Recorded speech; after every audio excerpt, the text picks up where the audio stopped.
they thought it was very, very important because they thought essentially that fascism and Nazism had percolated the minds of young Germans and Italians through the educational system, and that the only way to essentially undo this damage was through new education.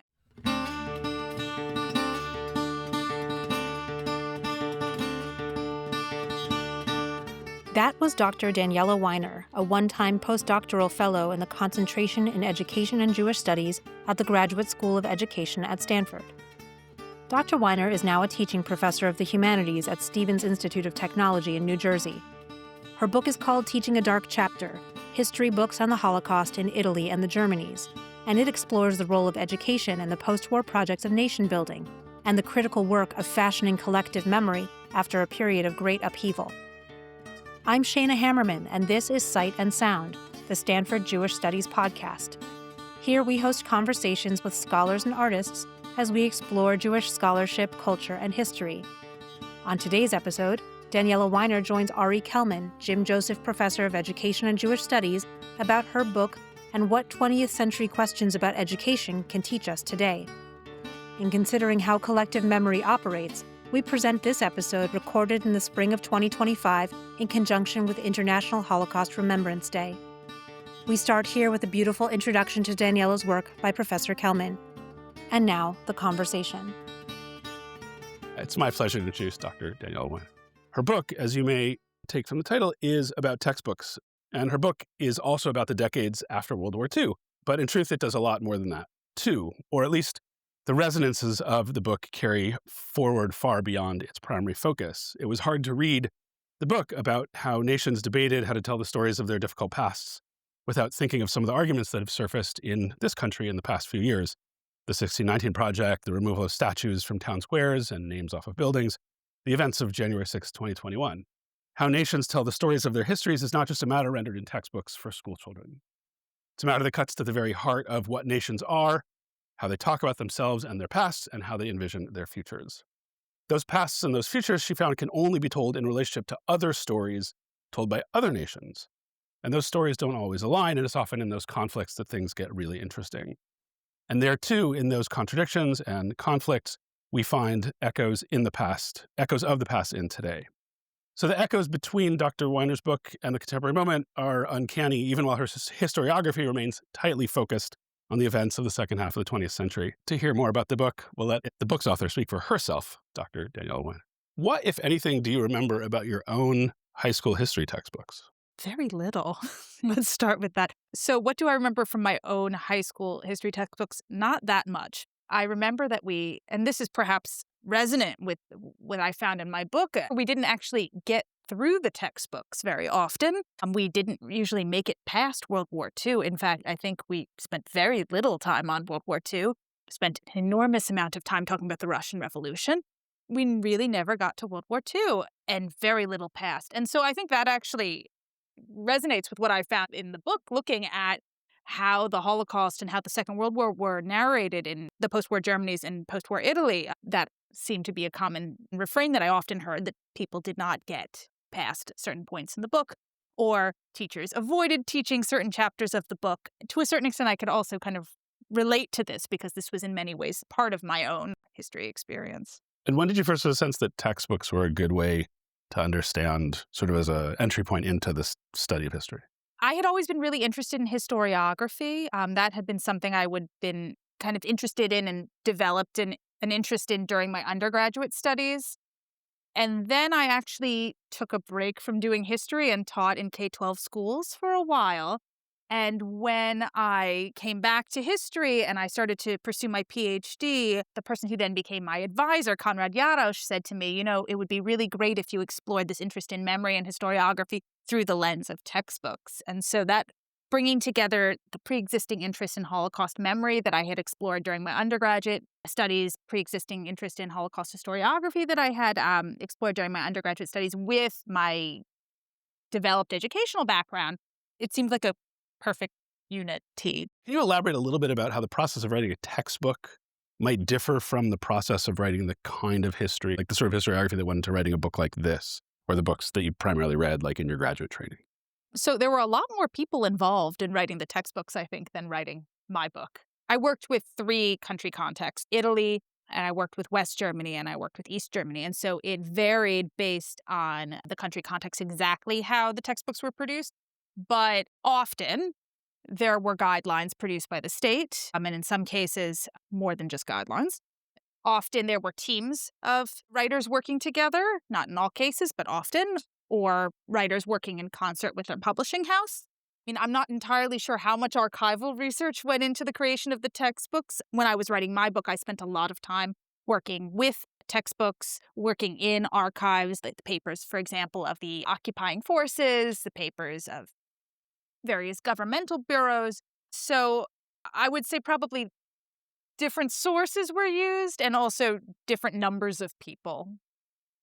And what sort of other concerns, maybe more concrete or even more ephemeral, go into the shaping of the narrative, the historical narrative in textbook? Just a generic textbook, not necessarily the ones in the book. We'll get to those in a second. Certainly, you have the author's freedom to write, and that was actually very, very important for certain countries that I studied. But of course, the state is putting forth what they suggest should be taught, what they think are the most important points to hit. And that has a lot to do with politics going on within the state, international relations to a certain extent, the media landscape.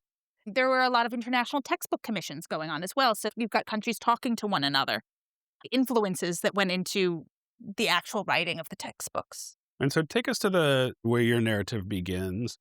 After the war, Germany and Italy are occupied by the French and the British and the Americans.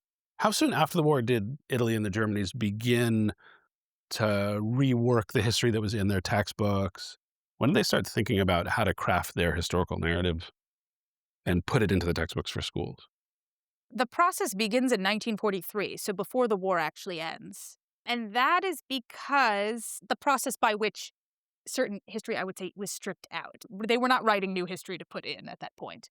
So the Allies invade Sicily. And when that happens, Mussolini is deposed. There is an intermediate government. There is an armistice signed between the Italian government, the Kingdom of Italy, which was then ruled by a monarch, and the Allies. And there is some planning about basically how to revise the textbooks. They want to reopen the schools. The first place they're dealing with this in Italy is Sicily. They are trying to rewrite the textbooks, but the textbooks are heavily fascicized. And so initially it's a question of just ripping out pages or blacking out sentences or just cutting out entire chapters of textbooks that are with really, really fascicized narratives. That is essentially as far as the Allies got, more or less, with Italy, because they felt very strongly that it was important for the Italians to be able to generate their own narratives to replace these kind of excised portions of the book. And this process of replacement didn't really take off until the 1950s, mostly. And so the Allies are essentially out of there by then. In Germany, the Allies took a really much more hands-on approach. And it's a story, I would say, of 4 zones. So there were 4 allies who occupied 4 different zones in Germany, the British, the Americans, the French, and the Soviets. They all had different attitudes towards how they wanted to go about helping or not helping to rewrite the history textbooks. And then Berlin, the capital, was divided also into 4 zones of occupation as well, again, by the 4 allies. And so I would say the different occupying powers in Germany took very different tacks. The Americans had a more hands-on approach. First, there was the excision process, but then the Americans helped encourage the creation of new books. There was an important textbook project where the Americans essentially brought German school teachers to their curriculum development centers, or educational service centers as they were called, and gave them the resources and the libraries and the hot meals and the heat, because that was all very a problem in post-war, immediate post-war Berlin, to write a new textbook series called Wege del Volke, or Paths of the People is my translation of it. And this was meant to be a progressive textbook series. It came out in 1948 and 1949. And this was something like a sponsored textbook project by the American government in the American sector of Berlin.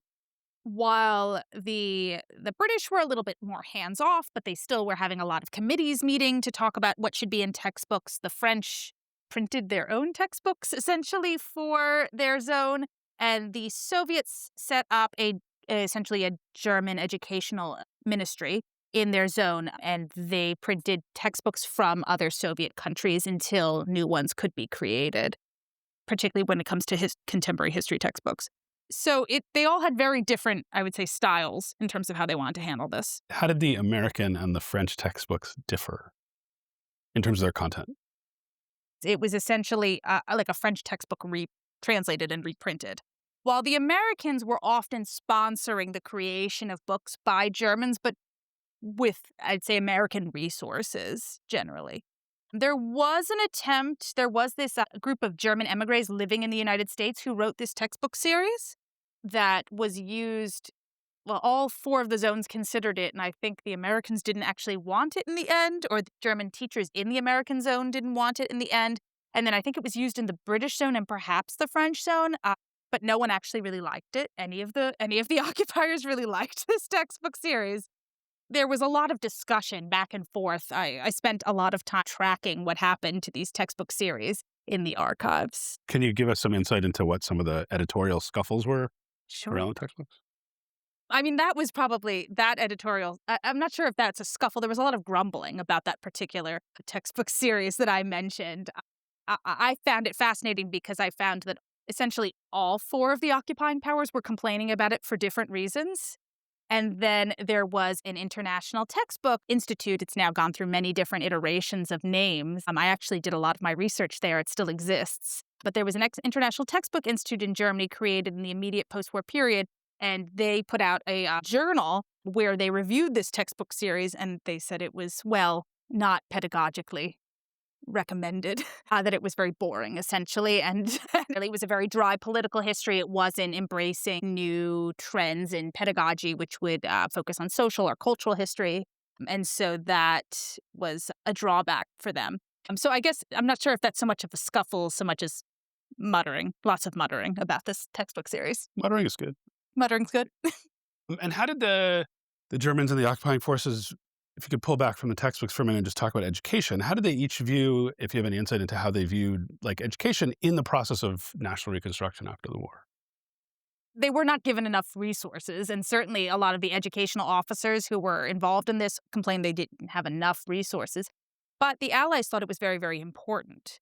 And they thought it was very, very important because they thought essentially that fascism and Nazism had percolated the minds of young Germans and Italians through the educational system, and that the only way to essentially undo this damage was through new education. And in fact, I found, for example, Guido de Ruggiero, who was one of the post-war ministers of education in Italy, or actually wartime, I think he was 1944.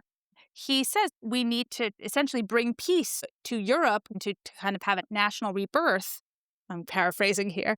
We need to go to education. Education is important for this. And I saw that type of language pop up again and again, not just from like reformist Italians and Germans, but also occupying forces, the members of the occupying forces who were involved in this educational project. And so you mentioned the concern about young minds that had been bent in the wrong direction, and it was the job of the educator to reclaim them, which leads me to one of the really interesting sections of the book where you talk about the swastika wave. I hadn't heard of this before I read your book, and then I read your book, and I've now seen mention of it in a bunch of times. So if you could give a little bit of background of what the swastika wave was, and how it fits into the debates about shaping of the writing of history in the textbooks. So in Christmas Eve, 1959, there was a defacement of the newly rebuilt Cologne synagogue.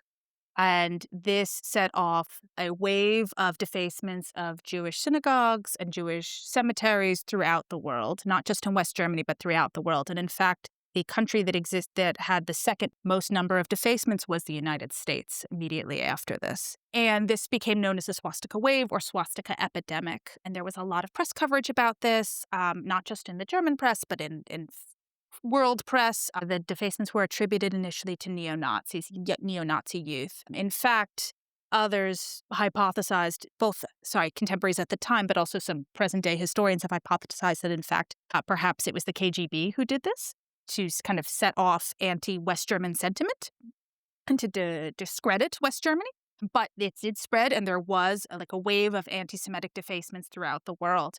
And because of this, there started to be a lot of attention paid in the press and among the educational authority of West Germany in particular about what the youth were learning about the Nazi period and about Hitler. And West Germany is being pressed at this time, not just by internally, but also by foreign press organizations. They're being pressed also by East Germany, being criticized by Eastern Bloc countries as well. And so this generates a huge new attention to what exactly students are learning and that the textbooks need to be further revised. So there was a committee called the Kultusministerkonferenz, so the Standing Committee of Cultural Ministers of the West German states, and they met and they put forth this resolution in early 1960 where they basically said contemporary history needs to be taught and we need to also re-examine the textbooks. Now, they had actually been doing a lot of this work before the swastika wave began, but the swastika wave really sharpened both the attention and also the need and emphasized how much these revisions needed to take place, and they did. In fact, that was one of the biggest discoveries I had when I wrote this book. Was I had been doing, I would say, the research kind of in two different silos. I had been looking at the books, and I had been looking at as in the textbooks, and I had been looking at the occupying forces papers. And then suddenly I realized that around this swastika wave, I had been seeing this big change in the textbook narratives of one of my subject textbooks in terms of one of the books I followed essentially their entire run. I found this huge change between 1959 and 1960. And I had always kind of wondered what had happened there. And then I realized that it was the swastika wave. When I put those two parts of the research together, it became very clear that that's what had happened to me. One of the things that drew me into the book was the question of when and how did Italy and the Germanys even begin talking about, say, the Holocaust in the textbooks? How did that evolve over time? This sharp pivot, what characterized the sharp pivot around the swastika wave? So one of the things I talk about is this idea of there being flashpoints. So I identified 3 flashpoints in the course of education about the Holocaust and the Second World War in these countries. And the first flashpoint is the occupation. The second flashpoint is this late 1950s, early 1960s moment, which the swastika wave is part of this, but there are other parts of this. And then the third part is the late 1970s with the Holocaust miniseries and a number of other educational initiatives related to more active pedagogical takes on how to deal with this period of time. So one of the things I found was also that a lot of scholars have said, well, nothing really happened very much. There wasn't very much grappling with this time period until much later. I found there was. And we may have found the narratives about the Holocaust and the Second World War to be, and they certainly would be completely inadequate to our modern day eyes, but the textbooks were trying to deal with this from the 1950s onward, mostly. And so initially the textbook narratives there's a lot of deflection. There's a lot of deflection about who was responsible for these crimes.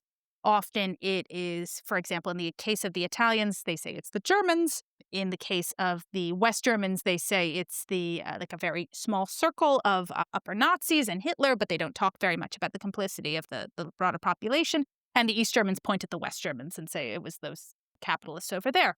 But they were talking about these things, and it was very much, I would say, filtered through the lens of what was convenient to the countries for their nation rebuilding project or their state rebuilding project. There's an attempt to kind of grapple further with more complicity. And we see that as you go forward in time, that each flashpoint kind of triggers a little bit more grappling with a broader circle of complicity.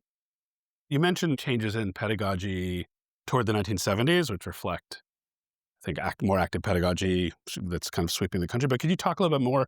Textbooks are only part of the educational story, particularly, and teaching history is notoriously sort of challenging on that. But could you talk about some of those other things that were available or that teachers were trying to do in schools to kind of bring history alive, as it were, particularly in the Germanies?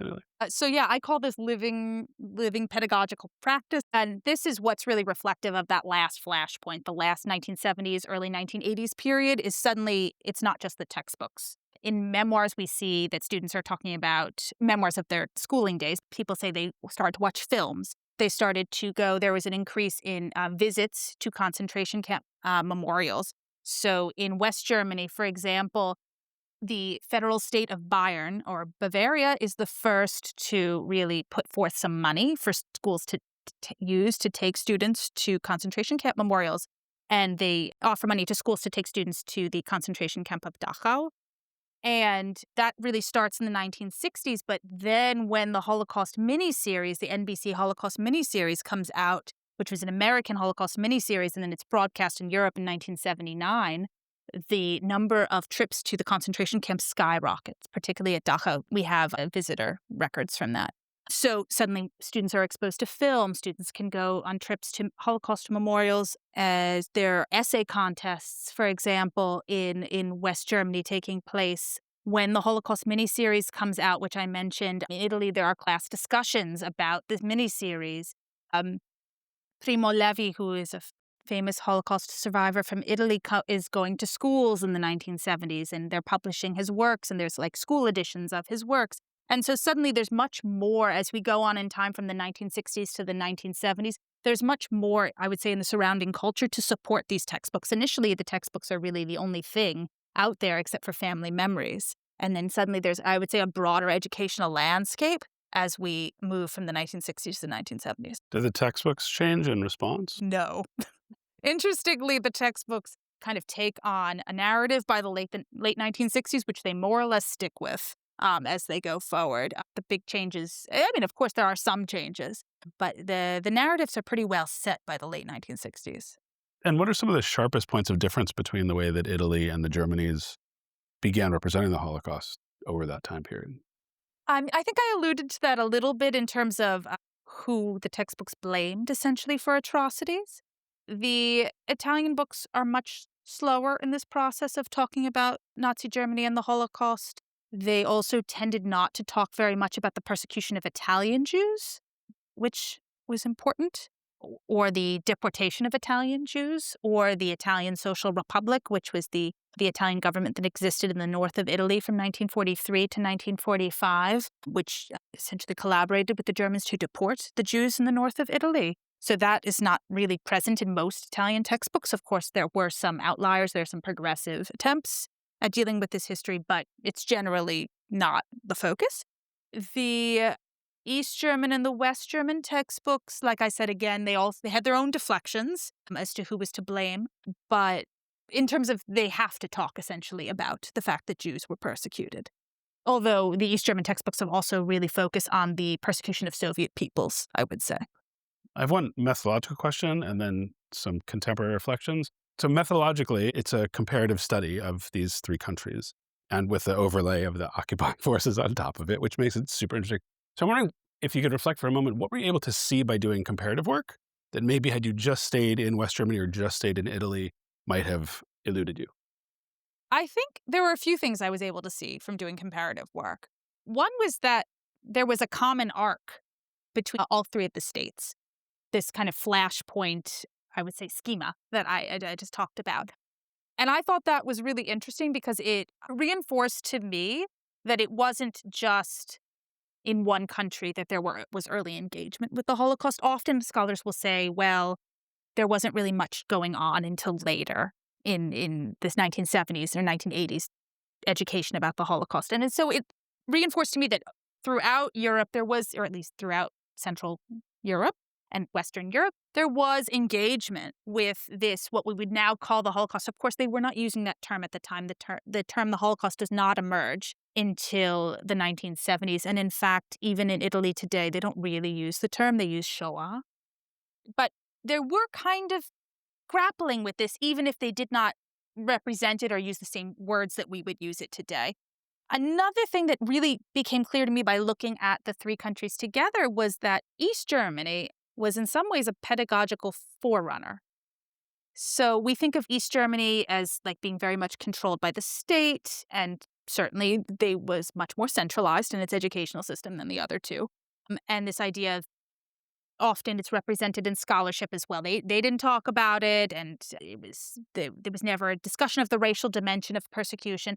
And that wasn't really the case either, especially when looking at the West German textbooks and the East Italian textbooks together with the East German textbooks from the early 1950s. The East German textbooks are the most, I would say, explicit about Nazi crimes, and they actually talk about, for example, the number of Jews killed by the Nazis. It's an accurate number, or at least accurate for what they thought at the time. At the time, 5 million was the quoted number. Or that represented, for example, the state of historical research at the time. West German textbooks were not talking about the number of Jews killed.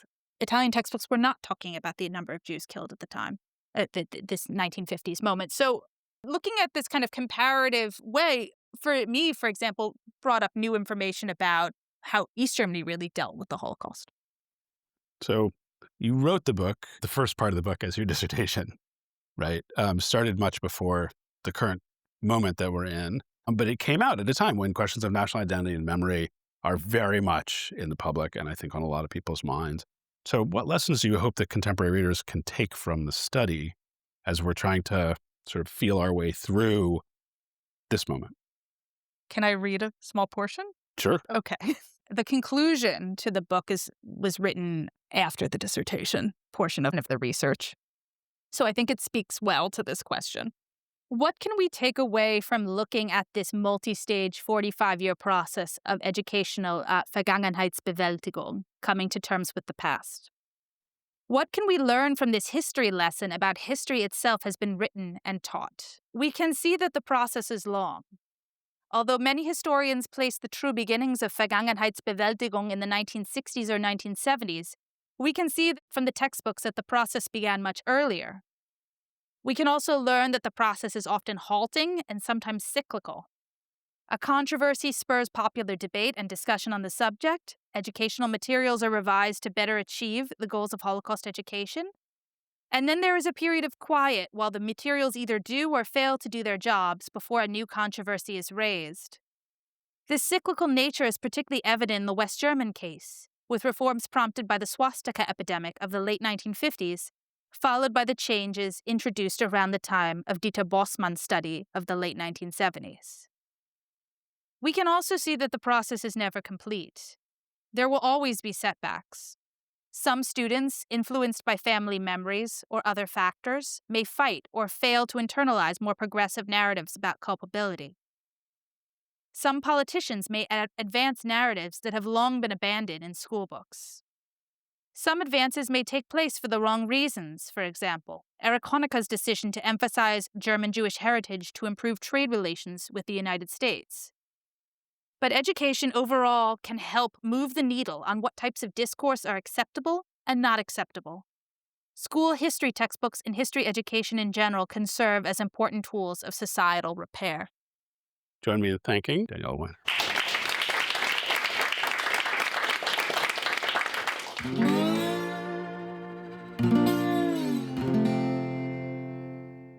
Today's episode was produced by me, Shayna Hammerman, with help from Eva Clem.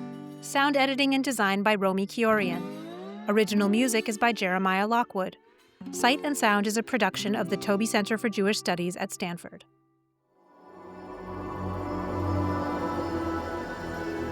Stanford University.